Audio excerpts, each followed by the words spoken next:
ఇది సాటర్డే తీసిన వీడియో. మాకు దగ్గరలో వెంకటేశ్వర స్వామి గుడి ఉంది.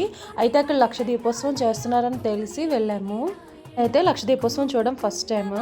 కానీ చాలా చలిగా ఉంది. గుళ్ళోకి ఎంటర్ అవ్వగానే ఆ దీపాల వేడికి వెచ్చదనం వచ్చేసింది. ఒకటి గమనించండి, లాస్ట్లో మాట్లాడుకుందాం. అంతా కూడా చాలా దీపాలు పెట్టారండి. బయట అయితే కోలాటం ఏర్పాటు చేశారు. వచ్చిన వాళ్ళందరికీ కూడా టిఫిన్స్ ఏర్పాటు చేశారు.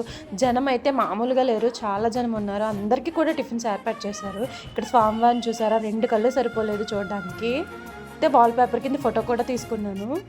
అయితే లాస్ట్లో మాట్లాడుకుందామని చెప్పాను కదా, నేను ఫస్ట్ చూపించిన వీడియోలో దీపాలు పెద్ద పెద్ద దీపాలు ఉన్నాయనుకుని వీడియో తీశాను. కాకపోతే తర్వాత నేను వెళ్ళిపోయేటప్పుడు గుడి నుంచి చూస్తే రంగురంగుల బియ్యంతో స్వామివారిని అయితే వేశారు.